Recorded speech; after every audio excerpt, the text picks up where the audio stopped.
എന്താണ് സന്ദീപ് വാര്യരെ നിങ്ങളുടെ പ്രശ്നം?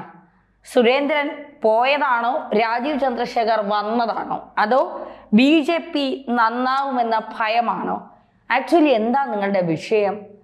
നിങ്ങൾ ഇങ്ങനെ എന്തിനാണ് നാട്ടുകാരുടെ വായിലിരിക്കുന്ന മുഴുവൻ കേൾക്കാനായി ഇറങ്ങിത്തിരിക്കുന്നത്? നിങ്ങൾക്കൊരു ഇമേജ് ഉണ്ടായിരുന്നു, അത് BJP-കാരൻ എന്നുള്ള ഇമേജ് അല്ല, ഒരു കോൺഗ്രസിലേക്ക് പോയി എന്നുള്ള ഒരു ഇമേജ് അല്ല, നിങ്ങളൊരു വ്യക്തിത്വമുള്ള ആള് എന്നുള്ള ഒരു നിലപാട് ഉള്ള ഒരാള് എന്നൊരു ഇമേജ് നിങ്ങൾക്കുണ്ടായിരുന്നു. ആ ഇമേജ് നിങ്ങളായി തന്നെ ഇല്ലാതാക്കി എന്ന് പറയാതിരിക്കാൻ കഴിയില്ല. അത് പറയാനുള്ള കാരണം അനിൽ നമ്പ്യാർ കഴിഞ്ഞ ദിവസം ഇട്ടിരുന്ന ഒരു പോസ്റ്റ്. അനിൽ നമ്പ്യാർ അറിയാം, ജനൻ TV-യിലെ മാധ്യമ പ്രവർത്തനമാണ് അനിൽ നമ്പ്യാർ.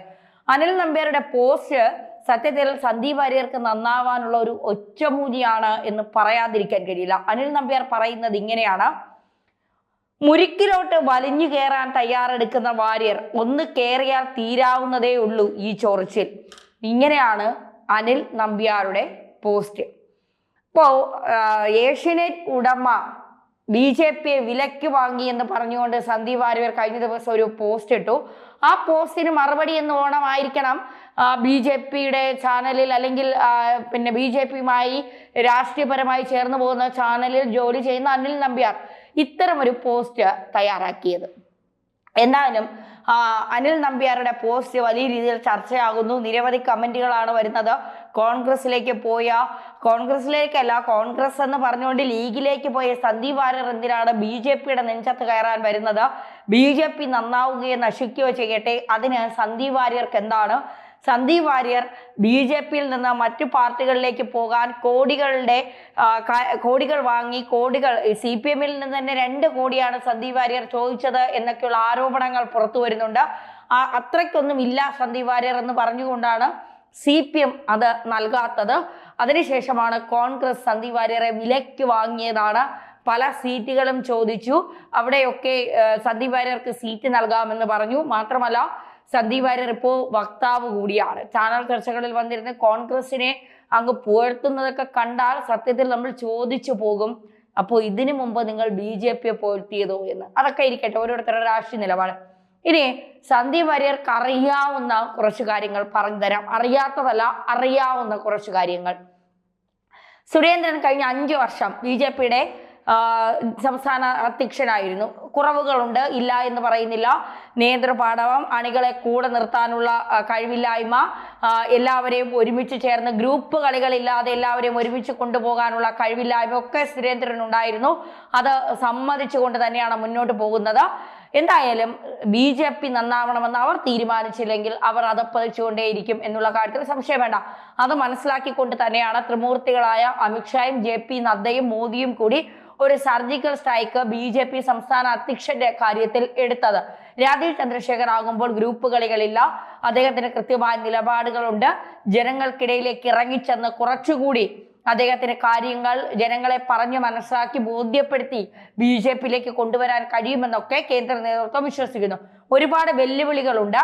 30 നിയമസഭാ മണ്ഡലങ്ങളിലേക്ക് അദ്ദേഹം എങ്ങനെയാണ് ഇറങ്ങിച്ചെന്ന് ജനങ്ങളുടെ ഇടയിലേക്ക് ഇറങ്ങിച്ചെന്ന് ജനങ്ങളെ എങ്ങനെയാണ് തങ്ങളിലേക്ക് അടുപ്പിക്കുക അല്ലെങ്കിൽ തങ്ങളിലേക്ക് എത്തിക്കുക എന്നുള്ള ഒരു വലിയ ചോദ്യം അവിടെയുണ്ട്.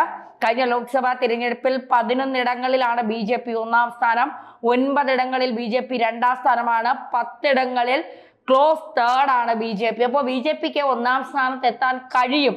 അത് അവർ കൂടി ആ മണ്ണിലിറങ്ങി ആഞ്ഞൊന്ന് പരിശ്രമിക്കണം. ആ വളക്കൂറുള്ള മണ്ണിനെ നല്ല വളവും വെള്ളവും ഒക്കെ നൽകിക്കൊണ്ട് ആ മണ്ണിനെ ബലപുഷ്ടിയാക്കാൻ BJP-ക്കാർ തന്നെ ശ്രമിച്ചില്ലെങ്കിൽ നടക്കില്ല. അത് രാജീവ് ചന്ദ്രശേഖറിലൂടെ നടക്കുമെന്ന് നമുക്ക് വിചാരിക്കാം. എന്തായാലും 30ഓളം ജില്ലാ അധ്യക്ഷന്മാരാണ് BJP-ക്കുള്ളത്. 140 മണ്ഡലങ്ങളിൽ 240 മണ്ഡല കമ്മിറ്റികളാണ് ഉണ്ടാക്കിയത് BJP. അതിൽ 39 മണ്ഡലങ്ങളിൽ വനിതകളാണ് പ്രസിഡന്റുമാർ എന്നുള്ളതാണ് മനസ്സിലാക്കേണ്ടത്. 39 മണ്ഡലങ്ങളിലാണ് BJP-ക്ക് വനിതാ പ്രസിഡന്റുമാർ. മറ്റൊരു പാർട്ടിയിലും നോക്കിയാലും കാണാൻ കഴിയാത്ത കാര്യമാണ് BJP-യിലുള്ളത്. അതിൽ 31 SC പ്രസിഡന്റുമാര്, 12 ST പ്രസിഡന്റുമാര്, 11 ക്രിസ്ത്യൻ വിഭാഗത്തിലുള്ളവരുമാണ്. സുസംഘടിതമായി പ്രവർത്തിച്ചുകൊണ്ടാണ് BJP മുന്നോട്ട് പോകുന്നത്.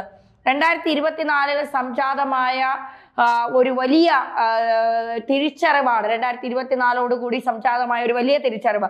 അതിൽ നമുക്ക് മനസ്സിലാക്കാൻ സാധിക്കുന്നത് 2009 മുതൽ 2011 വരെ കഴിഞ്ഞ 5 വർഷത്തെ BJPയുടെ വോട്ട് ബാങ്ക് എടുത്താൽ ഈ 2009 മുതൽ 2014 വരെയുള്ള വോട്ട് വർധനവ് നോക്കിയാൽ 6.95 ലക്ഷം വോട്ട് വർധനവാണ് BJPക്ക് ഉണ്ടായിരിക്കുന്നത്.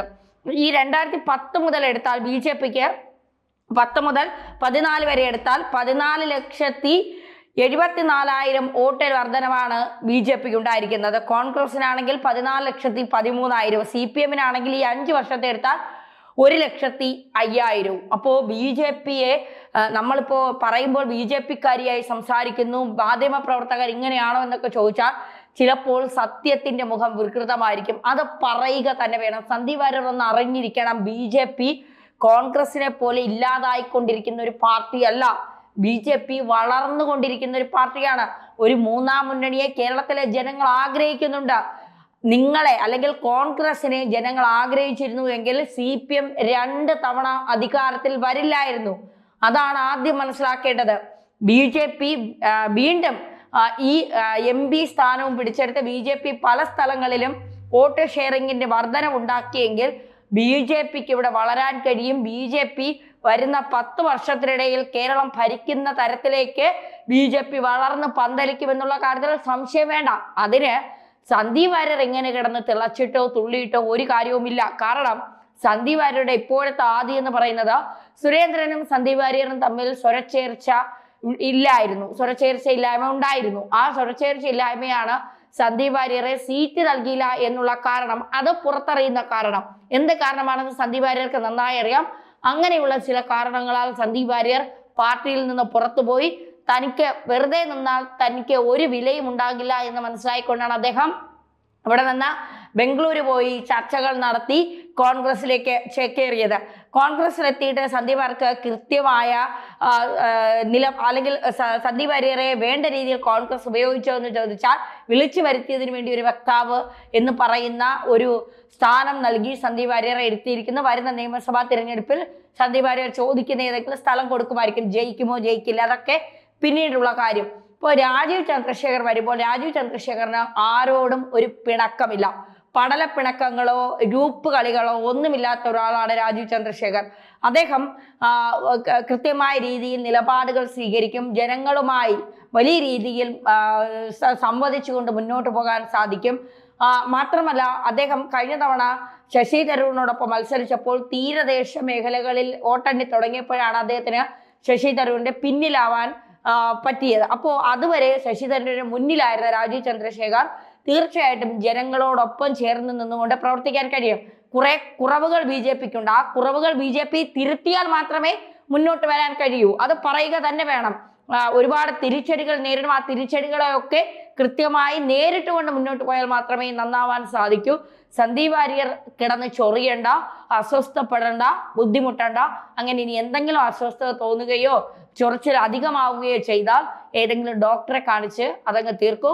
നമ്പ്യാർ പറയുന്നത് പോലെയുള്ള ഒറ്റമൂലികളൊന്നും ഞങ്ങൾ പറയുന്നില്ല. കാരണം അത് ഏറ്റവും ഒടുവിലത്തെ മാന്യതയുടെ ഏറ്റവും ഒടുവിലത്തെ ലെവലായി പോകും എന്നുള്ളത് കരുതിക്കൊണ്ടാണ് അത് പറയാത്തത്. കൃത്യമായ വിമർശനങ്ങൾ ഉന്നയിക്കാം, പക്ഷേ നിങ്ങൾ ഒരു നിലപാടുള്ള വ്യക്തിത്വമുള്ള ആളാണ് എന്ന് ധരിക്കുന്ന കുറെ ആളുകളുണ്ട്. അവർക്കിടയിൽ അതല്ലാതായി മാറരുത്.